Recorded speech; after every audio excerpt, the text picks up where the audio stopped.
ప్రపంచవ్యాప్తంగా ఇప్పుడు ఒకే ఒక అంశంపై తీవ్ర చర్చ నడుస్తోంది. అది మెక్సికోలోని కాబో సాన్ లూకాస్ బీచ్లో కనిపించిన 2 అరుదైన ఓర్ ఫిష్లు.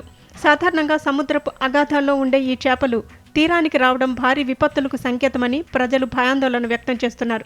సముద్ర మట్టానికి సుమారు 3000 అడుగుల లోతులో నివసించే ఓర్ ఫిష్లను ప్రళయ సూచిక చేపలు లేదా డూమ్స్ డే ఫిష్ అని పిలుస్తారు.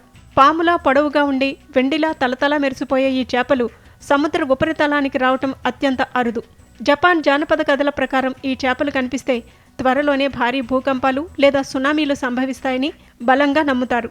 మోనికా పిట్టెంజర్ అనే మహిళ తన సోదరితో కలిసి బీచ్లో విహరిస్తుండగా ఇసుకపై ఏదో మెరుస్తున్నట్టు గమనించారు. దగ్గరకు వెళ్లి చూడగా సుమారు 10 నుంచి 15 అడుగుల పొడవున్న 2 ఓర్ ఫిష్లు కనిపించాయి.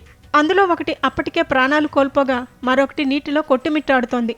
ఈ అరుదైన దృశ్యాన్ని వారు వీడియో తీసి సోషల్ మీడియాలో పోస్టు చేయడంతో అది కాస్త క్షణాల్లో వైరల్ అయింది. ఈ చేపలు ప్రకృతి విపత్తులను ముందుగానే పసిగడతాయి, ఏదో ముప్పు పొంచి ఉంది అంటూ నెటిజన్లు అభిప్రాయపడుతూ కామెంట్లు చేస్తున్నారు. గతంలో కొన్ని చోట్ల ఈ చేపలు కనిపించిన కొద్ది రోజుల్లోనే భూకంపాలు వచ్చిన ఉదాహరణలను కొందరు గుర్తు చేశారు. అయితే ఈ భయాలను శాస్త్రవేత్తలు కొట్టిపారేస్తున్నారు. చేపలు కనిపించడానికి భూకంపాలకు ఎటువంటి శాస్త్రీయ సంబంధం లేదని నిపుణులు స్పష్టం చేస్తున్నారు. సముద్రపు లోతులో అనారోగ్యానికి గురవ్వడం, సముద్ర ప్రవాహాల్లో మార్పులు లేదా బలహీనత కారణంగా ఇవి ఒడ్డుకు కొట్టుకువచ్చే అవకాశం ఉందని వారు వివరిస్తున్నారు.